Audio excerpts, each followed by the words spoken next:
For this screencast, I've set up a cloud server running Docker. In Docker, we have various images. One of them is Jasper. I've also started a number of containers. So you can see there's a long list of containers. At the bottom, we see HAProxy and HTTPD, which is Apache.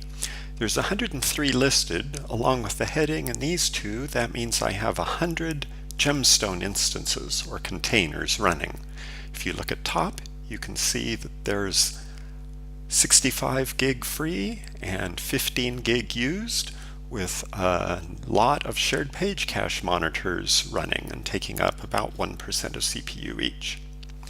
I can go to my website and it will connect me to one of these stones. In this case, I'm connected to a Docker container named Jasper 100. I can go look at that stone and see that Jasper 100 is where the stone is running. I can look at the gems that are running, and they're all on Jasper 100. This UI offers a proof of concept for statistics. Next, I can pick up the password that's assigned for this user and log in as data curator and use the password I've been given. Log in.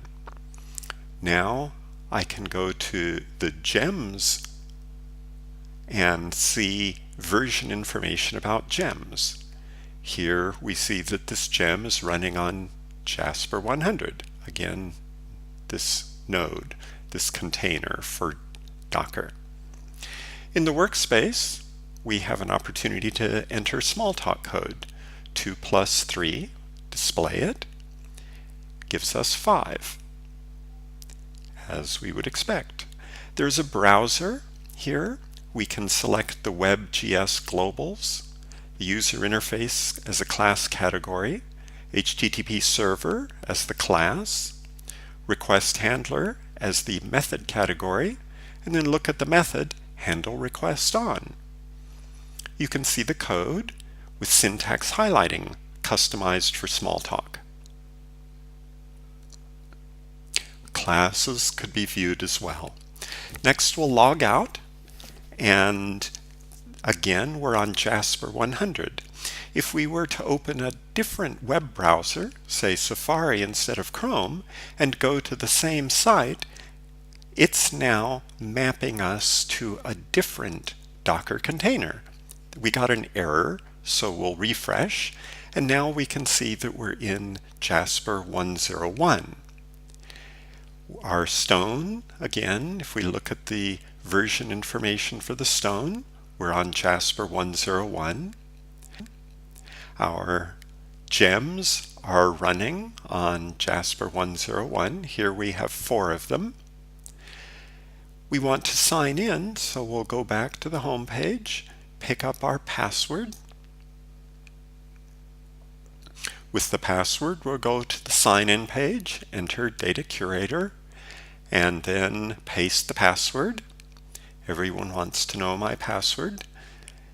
Then we'll see that there's 5 sessions now, and if we look at them, we have a new one. Session number 5 is a gem that's logged in.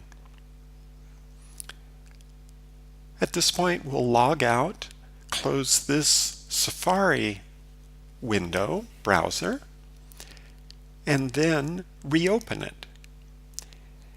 Because there's a cookie associated with this browser, we can go back to the same place and we'll be connected to the correct container.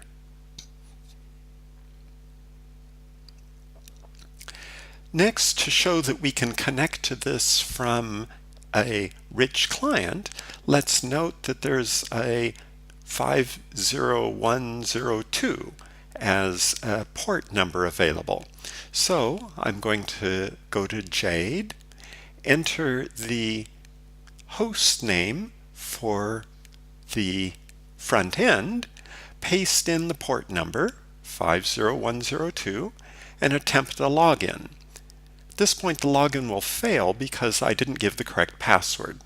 Let me jump back, clear our swordfish password, jump back and grab the correct password for where we should be.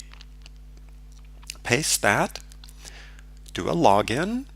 I'm going from Italy to Washington State, so it's a little slow for the login, but I can then look at code, browse code. I can see that our stone is in 102. I started up a new session for this, Jasper 102. I can look at the sessions and note that I'm on session 5 and view the sessions. And here I see that again there's 5 sessions, 2 through 6. In a workspace I can give 100 factorial and see our big number. So I'm connected to a cloud-hosted GemStone using a client on Windows.